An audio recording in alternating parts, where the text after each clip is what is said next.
ये कहानी है भोपाल की। भोपाल में एक होटल है। उस होटल में एक कमरा है, कमरा नंबर 303। कहते हैं इस कमरे में जो आके रहता है उसकी ज़िंदगी पूरी तरह से बदल जाती है। आखिर कैसे बन गया ये कमरा भूतहा, आइए जानते हैं। आप देख रहे हैं नेटवर्क 33। मैं हूं आपका दोस्त मनीष।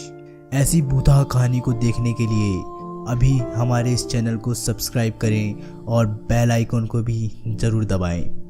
कहते हैं इस होटल से पहले यहाँ एक कॉलोनी हुआ करती थी जिसमें एक घर का नंबर था 303। इस घर में 5 लोगों का एक छोटा परिवार रहा करता था। एक दिन जब ये सब बहुत ही गहरी नींद में सो रहे थे तब कुछ चोर इनके घर में घुस गए, लेकिन चोरों द्वारा आवाज़ होने पर ये सब उठ गए। तो चोरों ने एक एक करके उन सबको अपने हथियार का निशाना बना लिया और सभी को मार डाला। ये सब तो मर गए, लेकिन इस अकाल मृत्यु के कारण इन सब की आत्मा इस घर में कैद हो गई।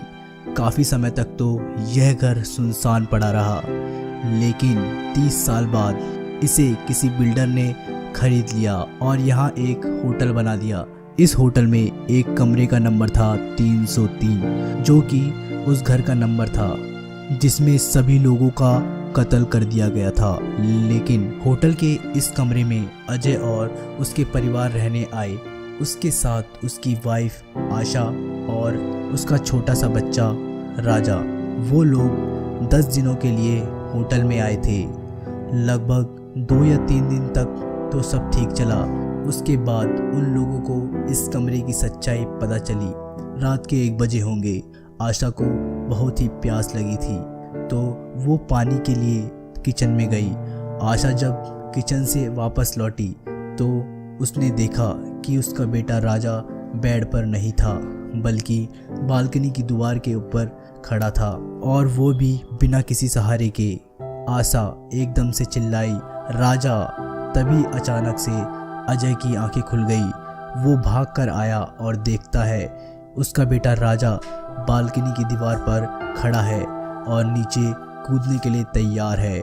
दोनों बहुत ही ज़्यादा घबरा गए। वो राजा को आवाज़ लगा रहे थे, लेकिन राजा ने पीछे मुड़कर नहीं देखा। अजय राजा की ओर धीरे धीरे बढ़ा और उसे एकदम से पकड़ लिया और अपनी ओर खींच लिया। वो उसे डांट रहे थे, लेकिन राजा उनकी बात बिल्कुल नहीं सुन रहा था, क्योंकि राजा नहीं बल्कि किसी प्रेत की आत्मा थी जो उससे वो काम करवा रही थी। अगले दिन फिर वही हुआ और राजा को फिर से कूदने से बचा लिया गया। अब आशा को लगा कुछ बात तो है।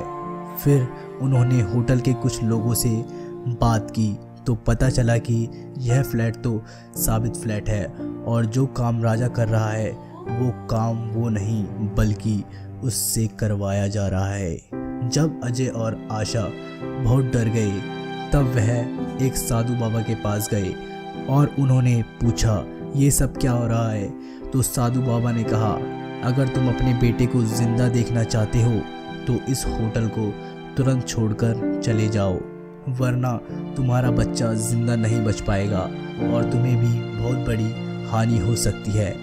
अगले ही दिन अजय और आशा इस होटल को छोड़ के किसी दूसरे होटल में चले गए। तो दोस्तों इस एपिसोड में इतना ही। दोस्तों इसलिए कहा जाता है कि जब कोई घर या किसी होटल में जाओ तो उसके बारे में जान लेना चाहिए। तो दोस्तों अगर आपके पास कोई सच्ची कहानी है तो नेटवर्क 33 के फेसबुक पेज पे भेज सकते हैं। अगर वीडियो अच्छा लगे तो लाइक करें और शेयर भी। मैं जल्द ही मिलता हूँ आपको नए एपिसोड में। तब तक के लिए बाय एंड टेक केयर।